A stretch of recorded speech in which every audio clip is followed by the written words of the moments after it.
Greetings, pards, folks, and fellow human beings. Welcome to Kerno EXP, the channel that explores abandoned locations and all manner of things. Check out my description, folks. We are preservationists as well.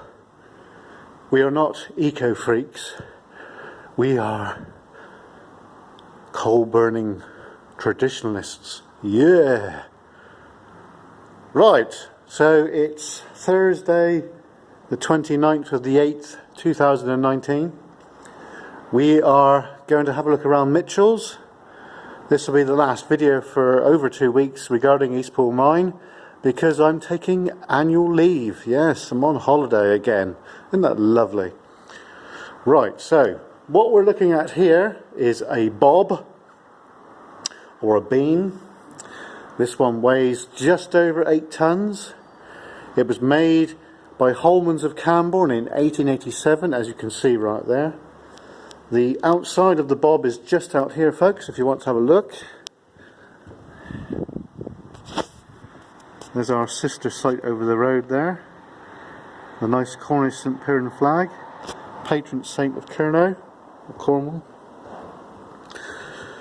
Right, so what we're looking at here, folks, these are a set of spare piston rings for this engine.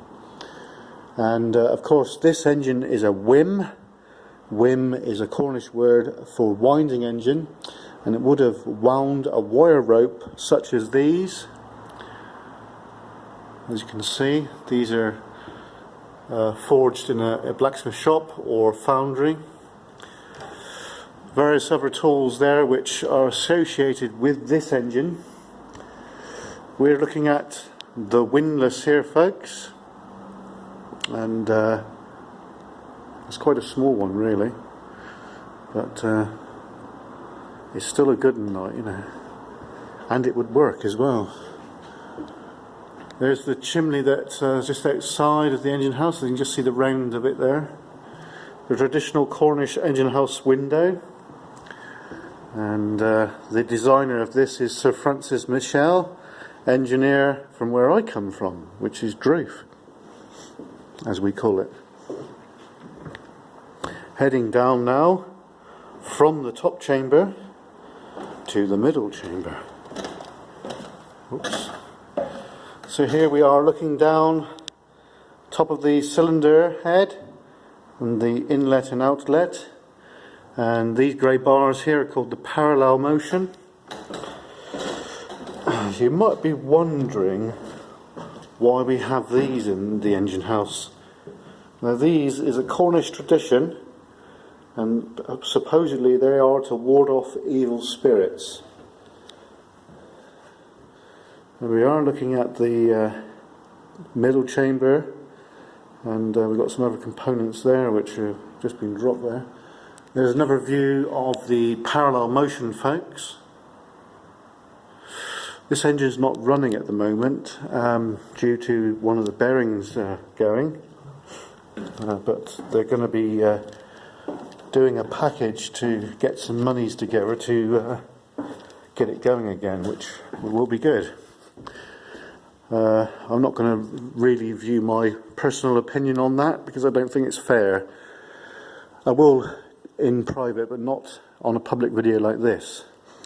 So we're looking at the controls of the engine. This is your regulator. Somebody's just screwed it out, which is not terribly good. Obviously, there. Right, it's shut now. That was right out, that was. So this is the regulator or throttle. This is Stephenson's link motion, and I'll just show you how to do that.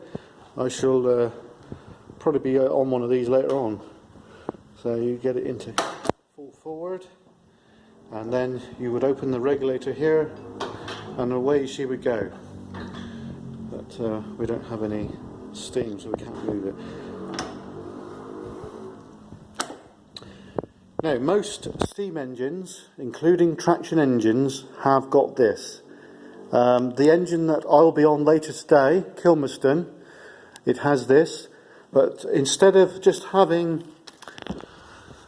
one notch, it's got loads of notches all the way up and across. So what we normally do with Kilmerston is we put it in full forward, and then after a short bit of time we put it back one, and we keep it like that, and it steams really well on that, which is really good. So it's just a slide motion, folks. As you can see, look, you can see it slides down, and when you go back into reverse, it slides back again. So this is Stephenson's link motion. He painted that design, and most engines have got that.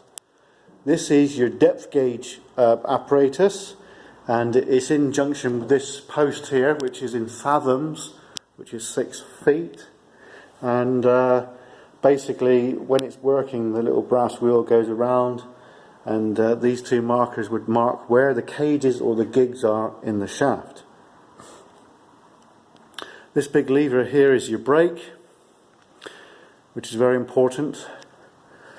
And of course, this engine is unique. Well, it's a bit more unique than the one over the road, because this engine is double acting. Now what that means, folks, is steam's admitted at the bottom of the cylinder and the top. So when you're winding, you've got that extra bit of power, because I should imagine this engine would make a little bit of noise when she's going. Not a load of noise, but a little bit of noise, because you could hear it going cho, cho, cho, cho. And it would be really good. It's almost like a traction engine as such. Here we are outside with the drums. They would have had wire rope wrapped around those originally. And there's the gearing there, which provides power to the apparatus that is beneath me here. This is where the signal valve would have been, and that's quite important in its own right as well. So we're going into the boiler house. This is not an original boiler house. This was actually made by the National Trust in the, I think it was the 70s or 80s, not 100% sure. But we have a boiler here. Here we go. Now this boiler is made by Ruston and Hornsby of Lincoln, and it's dated 1926. And this boiler came from the workhouse in Truro. Now the first thing you do when you're playing around with boilers is you un-isolate these, because normally these are up here like that. They're normally up like that, you see. So you've got to un-isolate those like this, and then the water would come up, and it should be about halfway, or just about there roughly. This is your blow down here. This just gets rid of any water that's in the glass, folks. I've learnt this firing on and cleaning Kilmerston. You've got to know these things. Water in the boiler is of the utmost importance. If you haven't got water, which is about here, then you're in the shit, basically. You've got to inject water. Now, to inject water on a boiler such as this, you've got this, and then you've got this.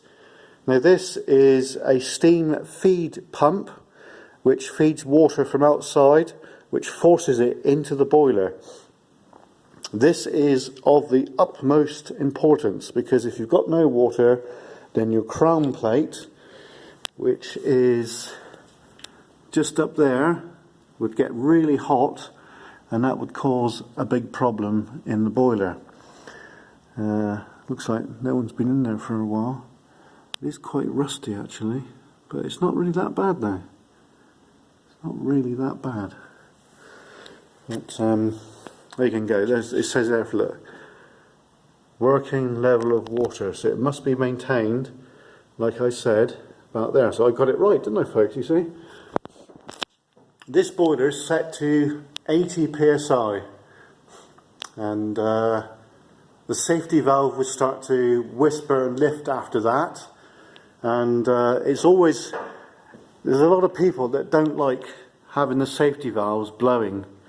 It's been reported, right, in some mills and factories in the past, what they did is they screwed these down to get more production out of their boilers. Of course, what we're looking at is a potential bomb, folks. And these things have exploded and caused lots of problems and deaths, you know, which is not terribly good. I just noticed that there's some writing there. Bloody hell. I never noticed that before. Made in Britain. Made in Britain. Bloody hell, I never noticed that before. So later on today, I shall be firing Kilmerston again. So I am going to get my fix of steam yet again, which is fantastic. Anyway, folks, if you've enjoyed this little look around Mitchell's, please don't forget to like, comment and subscribe. And the next video will probably be something to do with the Helston Railway, and later on maybe an explore after that. Anyway, folks, please like, please comment, and if you haven't subscribed, subscribe to my channel. Anyway, folks, I'll catch you later. Cheers and go on.